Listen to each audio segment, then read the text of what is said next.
జర్నలిస్టులకు నాకు కూడా అనిపిస్తా ఉన్నది. నిజంగానే నీకు చిత్తశుద్ధి అంటే పోయిండు, ఎవరు ఇయ్యలే, ఏ బీసీ సంఘం లీడర్ కూడా ఎవరు కూడా పోయి ₹1 ఇయ్యలేదు, గవర్నమెంట్ కూడా ఏం అనౌన్స్ చేయలేదు.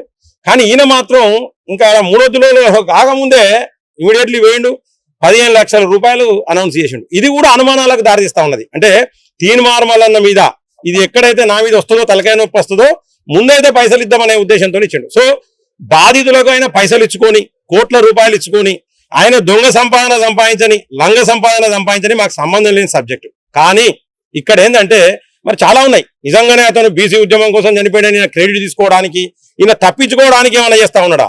తప్పించుకోవడానికి చేసి మళ్ళీ మీదికెళ్ళి ఏం చేసిందంటే, ఇక్కడ ఒక బిగ్ టీవీ ఛానల్ ఉన్నది, ఆయన మీద చాలా అరిచిండు.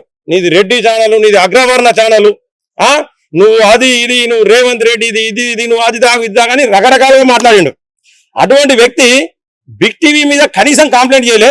మరి ఆ బిగ్ టీవీ వాళ్ళు కూడా తీన్మార్ మల్లన్న మీద కంప్లైంట్ చేయలే. కానీ తెలంగాణ డిజిటల్ మీడియా అసోసియేషన్లు ఉన్న కొన్ని ఛానళ్ల మీద, ఆ ఛానల్ యజమానుల మీద మాత్రం తీన్మార్ మల్లన్న కంప్లైంట్ చేశారు. మరి దీంట్లో బీసీలు ఉన్నారు, ఎస్సీలు ఉన్నారు, వాళ్ళందరి మీద కూడా కంప్లైంట్ చేశారు. నేను క్లియర్ గా చెప్తా ఉన్నా, తీన్మార్ మల్లన్న నువ్వు చేసింది చాలా తప్పు.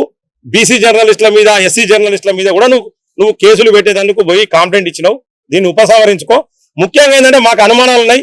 ప్రభుత్వం ఇక్కడ మేము వచ్చింది ఏంటంటే స్టేట్ హ్యూమన్ రైట్స్ కమిషన్కి వచ్చినాము. సో ఇక్కడ మేము ఫిర్యాదు చేయడం జరిగింది.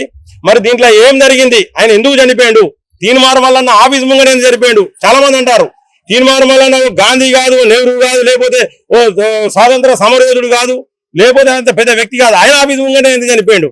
నిజంగానే బీసీల కోసం చనిపోతే ఏ ముఖ్యమంత్రి ఆఫీస్ కాడనో చనిపోవాలి, లేకపోతే ఇంకెక్కడికో పోయి అంటిపెట్టుకోవాలి. కానీ తీన్మార్ మల్లన్న ఆఫీస్ కాడ ఎందుకు పెట్రోల్ పోసుకొని అంటిపెట్టుకొని చనిపోయాడని చెప్పేసి చాలా అనుమానాలు మా జర్నలిస్టులకు వచ్చినాయి. ఖచ్చితంగా ప్రభుత్వం కూడా స్పందించి దీని మీద కమిటీ చేసి ఎంక్వైరీ చేయాలి. మేము ఈ రోజు తెలంగాణ డిజిటల్ మీడియా అసోసియేషన్ తరఫున జర్నలిస్టులు అందరం కలిసి వచ్చినాము. సో ఇక్కడ ఫిర్యాదు చేయడం జరిగింది. కాబట్టి తప్పకుండా ప్రజలందరూ కూడా దీని మీద స్పందించాలి, ప్రభుత్వం స్పందించాలని చెప్పేసి ఈ సందర్భంగా కోరుకుంటూ